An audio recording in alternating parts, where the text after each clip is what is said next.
How's it going, everyone? Greg here with RC Driver, and I am very excited about today's video. I have the new Axial SCX10 II Trail Honcho ready to run, and I am just super excited to dig into this thing. I actually still have my original Honcho body from the SCX10 when I did the review years and years ago, so I'm really excited that Axial brought back this body. It is just a very cool body. There's a ton of people that love it. They made a few revisions to it, and they made a number of revisions to the SCX10 II that's included with this kit right here. So what we're going to do today, we're going to unbox it. I'm going to give you some details, as I mentioned, and then we're going to go out and run it. But right now, let me find my knife so we can crack into this thing. All right. Just love breaking the seal on a new box. So exciting. And I know a lot of people are interested in this kit. So if you're still on the fence about ordering it, I'm sure you're going to order it after this particular video. All right, I opened it up on the wrong side. I had a 50-50 shot. Let me just yank this thing out. So here it is, and as you would expect, packaged perfectly, just to make sure it gets to you in one piece. Let's go over what's in this bag right here. I'm sure you guys know what it is already. It's the instruction sheet, but it's got the decals in here as well. It's just to see what's going on inside this bag. So we have the TTX 200 transmitter instructions. We'll go over the transmitter itself in a little bit, but always read the instructions for the transmitter. Good to have. And here's this little extra decal sheet they gave you. Some Axial type camo up here, and then it's got some Axial decals and some decals for some great places that have some Axial information, including Scale Builders Guild is on there. And now we have the instruction manual for the Trail Honcho. Obviously, read through this. Actually has some great instructions here. They even break down all the parts in case something goes wrong. You can look in the manual, always hold on to it. You'll be able to find the part in there and then the part number that goes along with it. So check that out. Now let's check this thing out. How cool does that look? I do like the desert tan on there. We had the drab green before on the original Honcho, but you know, this desert tan really kicks it up a notch. It looks very, very cool. The decals just seem to pop off of it. I love the design of like the little map integration into the decals and stuff like that. It's just really neat. And then of course it's got all the sponsor logos on there. But let's just dig in, see what else is going on. All right, so under here we got a bunch of stuff just taped to the bottom of the box. Look at all that stuff. And I got to cut this stuff out of here. Grab the knife again. So let's go over this stuff first. And I want to talk about the TTX 200 radio system from Tactic. This is actually a pretty neat little radio system. When I first saw it, we actually did a review of this. You could find it on the RC Driver channel. But when I first saw it, I'm like, wow, this is a wacky looking like boomerang type radio. But it actually is a very neat radio, very compact. Has a decent grip. It actually has a very large hand grip here, which may be a problem for some smaller hands, but the batteries go through there. What I like, it's got the foam wheel on there, and then it's a digital radio, so it has digital trims up here, which is pretty neat. Here's the on-off switch, and then we have your digital steering trims and your digital throttle trims. Now, what's really neat about this radio is you could set endpoint adjustments on here. And they actually have a little cheat sheet on the end of the radio here that tells you how to adjust the steering EPA on there. So it's a lot more than what you visually see. We're used to like the other radios, you know, where maybe like a ready to run radio has some dial trims and that's how you get your extra functions as well. This is digital. It's all on the inside. The only thing I don't like about this radio, and a little spoiler alert, I'm jumping ahead here to the performance side of things, but I can't use one hand to drive it like the TTX 300 radio that comes with some of the other Axial vehicles. And now we have the bag of spare parts that comes with many Axial vehicles. These are leftover parts trees from when they're building the kit. What's really nice is they give it to you because there are some parts on there that you'd probably use later on down the road to either repair something like a broken rod end or something like that, or different lens caps for the fog lights. And of course it has the Axial trail markers in there and a 4-way wrench. There's those gate markers right there. You always get 2 gate markers with your Axial kit. You can throw those out. Some rocks in your backyard or whatever and practice going through gates. 4-way wrench to take off the wheels and some of the other nuts that are found on the vehicle. And then we have some extra links and stuff, extra lenses and the little ammo case and extra links and just all sorts of little extra parts. There's your spacers for the adjustable battery tray. Just go through that and know what you have on hand. All right, now let's get to this kit. I know you guys want to get to this kit. Let's get this kit out of here. And there we have it. How cool does the new Honcho look? I love the look of this thing. So let's start off on the outside. We'll start with the front bumper here. And this is that Honcho bumper that we saw on the original Honcho. Very cool looking bumper. These are aluminum plates here that are bolted onto the plastic front bumper. And then we have the 2 fog lights in the center. These do come with LEDs. Yes, this is an LED equipped vehicle. Even has LED lights out back here in the rear. So it'll light up red in the rear, obviously white up front, so it'll give the truck a really cool look when you're running at dusk or at nighttime or anything. Then as we move back here, again, the cool desert tan honcho body here, already decaled up, ready to go, looks great. And then moving on to the bed, so we've got the cage that we're used to seeing on the honcho, and I know many people have just drooled over the honcho for so many years. A really cool looking cage that comes stock with this machine. Now the big change here is the pan within the cage.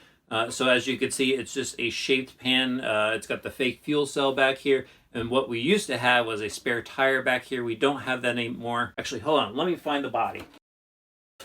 I found it. See, I told you I had it. Here's the original honcho body. Super cool. Love this body. But as you can see, as I mentioned, you know, this old body used to have a spare tire carrier in the back. We don't have that on the new one. Not a super big deal, but I guess you got to show some big changes. And definitely to get this vehicle down to the price point, I don't think they could have included a tire. That's a big change on this vehicle. This is a really reasonably priced vehicle now. Obviously, some things had to go in order to bring the price down in order to make this thing so affordable.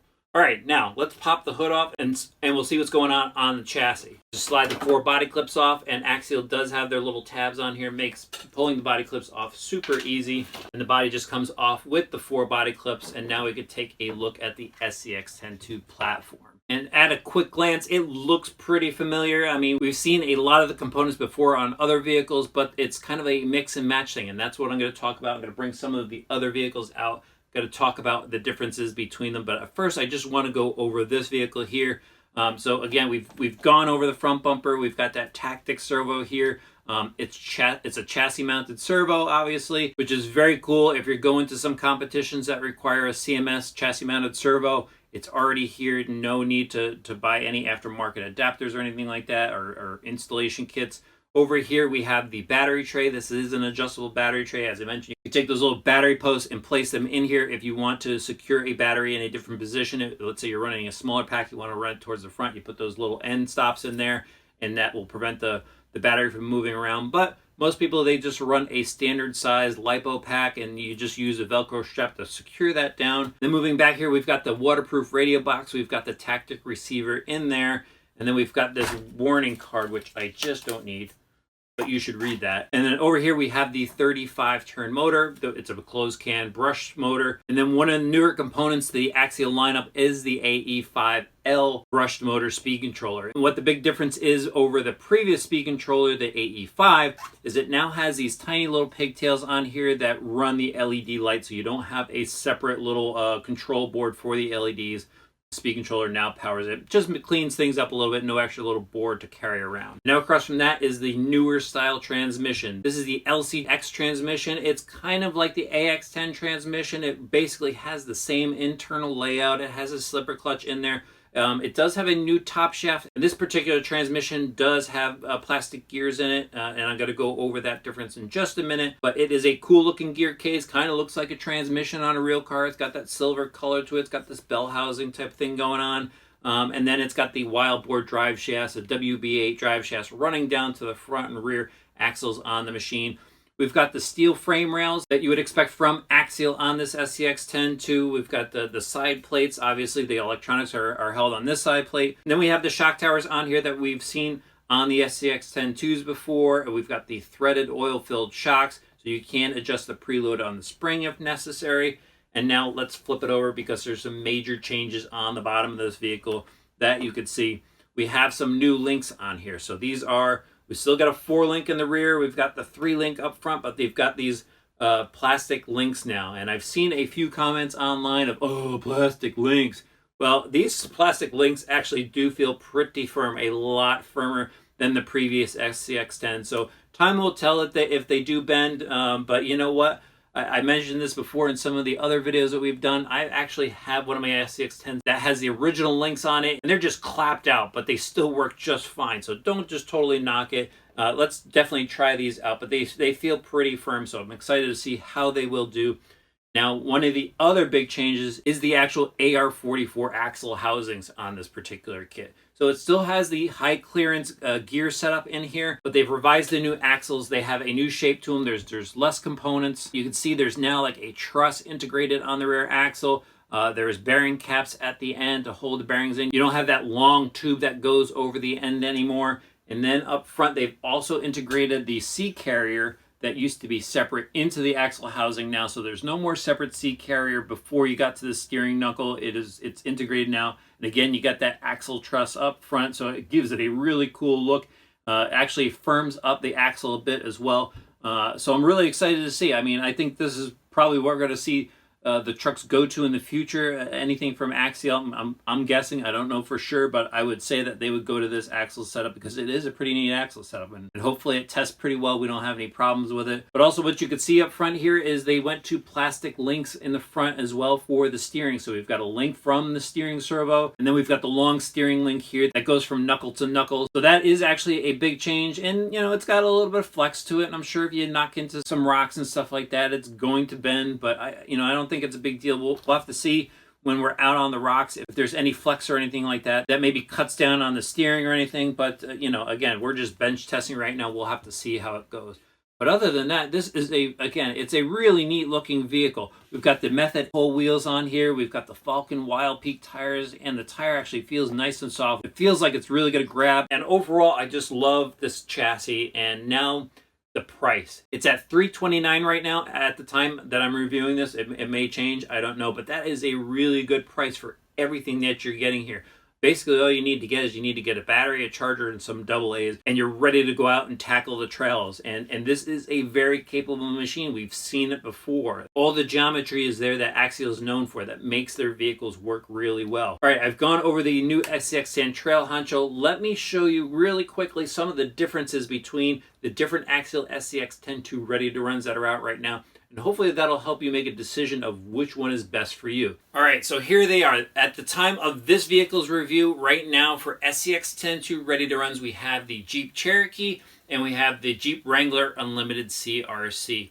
Now there are differences, subtle differences between all these vehicles beyond just wheels, tires, and the body. So obviously, let's start off over here. Obviously, this is a Jeep Cherokee body, an XJ style Jeep Cherokee. Very cool, comes out of the box just like this, painted gray with the decals on it as you would expect. Then we have the Honcho that we just went over, and then we have the CRC edition Jeep Wrangler Unlimited over here. And this has some really cool details that come with this vehicle. We've got a cutout grille up front, we've got the mirrors on here, even includes handles and some wipers and stuff. It also has a lot of CRC inspired parts on it, so we have these CRC inspired fender flares and running boards and bumpers. This also has taillights on it, so it really has this cool custom look right out of the box. The Jeep Cherokee does not have LEDs, so that's one thing to consider here. This truck has LEDs, this truck has LEDs, this one does not. You'll have to add these in separate. There are spots to put LEDs, but you're going to have to buy the kit separate. But after that, body style-wise, I mean, it's pretty much up to your preference. I mean, if you like the Honcho, probably why you're watching this video, go with the Honcho, but these styles are very popular as well. All right, now let me pull the bodies off of these vehicles, and we'll talk about some of the stuff under the hood. And actually, before I talk about what's under the hood, you'll probably notice these radio systems here. So the Cherokee comes with a TTX300. The Wrangler comes with a TTX300. And as I mentioned in that unboxing, the Trail Honcho comes with the TTX200. So this is a difference here. This is something to definitely consider when choosing between one of these things.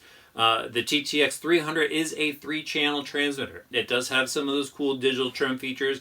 And what I really like about it is I could drive one-handed with this transmitter. Again, not knocking this transmitter, it actually works really well. It will operate trouble-free. It's a good radio system, but that is just one of the things I want to throw out to you guys when you're trying to decide between all these vehicles. Okay, now let's talk about some of the truck features here. And one of those features to consider are the tires. So over here we have BF Goodrich all-terrain tires, we have the Falcon Wild Peak tires, and we have the Nitto Trail Grappler tires. And all three of these tires, they have a different look to them. It's a different type of tread pattern, obviously, because they're modeled after real tires. These are licensed tires, so Axial did get permission to replicate these tires. And then we've got Method wheels on them, so again, it's the style of the wheels.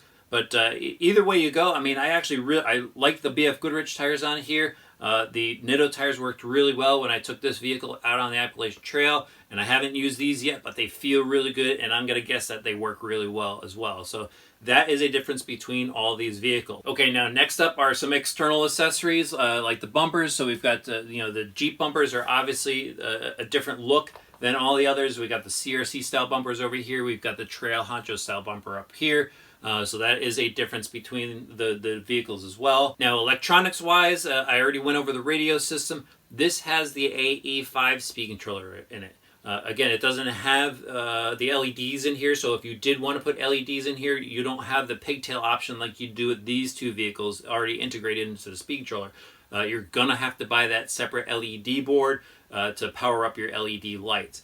Other than that, it's got the same braking functions. They all have the 35 turn motor in it. They all have the high torque steering servo, except for this one. If you can't see it, I did swap this out. I used the servo in a different project, but basically it comes with the Tactic Metal Gear waterproof servo, the high torque servo. So it should do a great job steering the vehicle. So we've got the steel frames on all of these vehicles here. These two vehicles have the same cross bracing to it. I am noticing a little bit of a different cross brace here on the rear of this vehicle. And then obviously we have different bumper mounts on the different vehicles. We've got basically just this rear cross brace for the LEDs. But the shock towers are the same. The shocks are the same. Obviously, body mounts are going to differ between the vehicles depending on which one you want to choose. And now we'll go to one of the big differences between the vehicles is the transmission. So over here we have the AX10 transmission in the Cherokee. This is the transmission that's been in SCX10s forever. It's got an aluminum motor plate on here. It's got plastic internal gears except for the top shaft gear. That is a metal gear. It's got a slipper clutch inside. It's got the gear cover on the outside. It is a durable transmission. Again, they've been using them for years. It works really well. Then over here we have the newer transmission. This is the LCX transmission. This transmission, it eliminates the motor plate. Over here we have an aluminum motor plate. The motor plate is now integrated into the transmission, and obviously it has a new color to it. But inside is what differs from this transmission over here. So these two look the same. They're the same case. But inside this transmission is all metal gears. So a lot of people like to upgrade to metal gears later on. This vehicle comes with it. This vehicle does not. The Trail Honcho does not have metal internal gears. The top shaft gear is metal, but the two lower gears are not. There are the plastic gears. Now, Axial does have an upgrade for it. It's a pretty inexpensive upgrade. I think it was $7. Don't quote me on that. And you can outfit this with metal gears. So it's not a big deal, but again, what they're doing here is they're looking at ways to cut down on the price to make this very affordable. And there's nothing, in my opinion, that's really wrong with these plastic gears. If you go and upgrade the power system, you might encounter a problem, but if you're just running the stock power system with a 2S LiPo or even a 6-cell nickel metal battery, I don't think it's going to stress the gears to where you're going to have a problem with it and get a long life out of it. So that is a difference to consider. There's differences between these transmissions here. And now let's talk about the axles themselves. So they all have AR44 axles. However, these two vehicles have the older AR44 axles where it's got the axial extensions on the ends here. It's got the separate C-hubs. Same over here. We've got the separate C-hubs and the end caps on the axles. So they are a bit different. Now over here, this is where I was talking about. It's all integrated now. Kind of less parts. It has this axle truss now, so there's a big difference for people to consider, if you really want to break down which SCX10 II is best for you. Again, this is the Trail Honcho video, and I'm sure many of you probably already have your heart set on getting a Trail Honcho. I just want you guys to have all the information you possibly can have so you do make the best decision for you. And what you can do is if you like this chassis better and you like the Trail Honcho body, maybe go buy the Trail Honcho body later on down the road when Axial releases it. But I'm off trail again. Back to the vehicles themselves, the vehicle difference. I think wrapping it up here, the other difference is obviously the links. So this one, as I mentioned, now has plastic links on it, where these two vehicles have metal links. They have 4mm metal links on here, so they're very strong links. There's no flex in these, as you can see, where there is a little bit in a plastic link. So those are some of the differences there. It does not have the running boards on the outside, just a minor detail. But other than that, these are all awesome vehicles.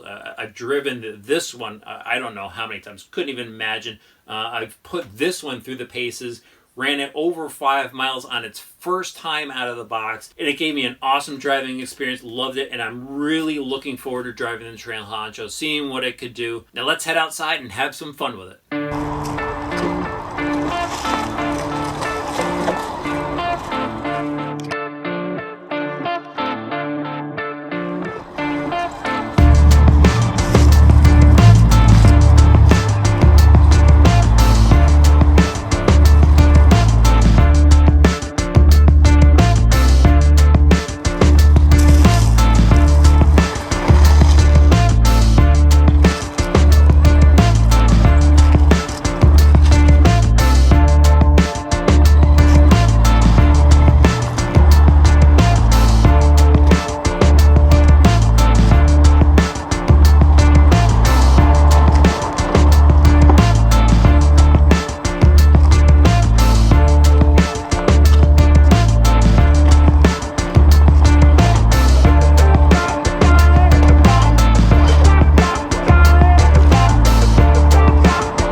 Well, I'm back from a very interesting and very cold adventure with the Trail Honcho. Here in New England, it is about 14 degrees right now, and when I went out to test it, it was probably about 12 degrees. There's actually a lot of snow on the ground, so to find some rocks and stuff to climb over, I actually had to head over to a local park where there are a bunch of overpass bridges from highways and stuff, and under there's a bunch of rocks and stuff, and a little bit of dirt to go through as well. So that was the best I could find for some sort of outdoor adventure to put this thing through, and it was freezing cold out there. I mean, I was completely wrapped up, and so it was a little bit difficult trying to drive this thing when you're just shivering so much, but I actually did have a lot of fun with the Trail Honcho.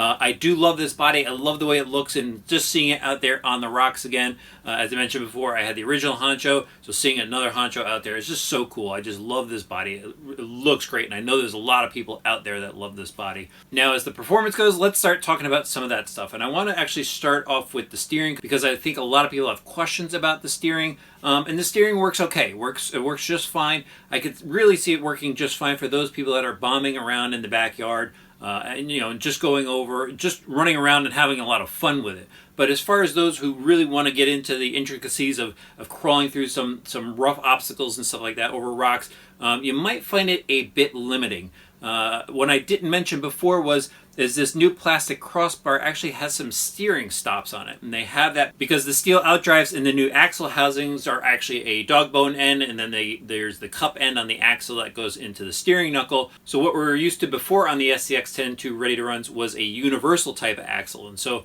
that type of setup allows for a lot of steering throw, and there is no limiters on that. Where there's a limiter on this, and I could actually feel the difference in steering. You know, the steering is a bit limited in this vehicle in comparison to the Cherokee or the Wrangler over there. So that was something I did notice. And then the other thing I noticed is there is a little bit of flex in those new links. But, you know, for just bombing around in the backyard, having fun, going through mud and over grass and over, you know, mounds of dirt and going over rocks and stuff like that, I don't think you're going to find you know, that you're really missing the steering, again, unless you're really getting into, you know, some hardcore type of crawling. Now, onto the suspension. The suspension actually worked pretty well considering it was so cold out. I was a little afraid that the cold oil in the shocks wouldn't allow the suspension to do its thing, but it worked pretty well. These plastic links, from what I could tell, there is no bend. They have this nice triangular shape to them that run lengthwise, so I don't think they're really going to twist or bend like they used to in the old one.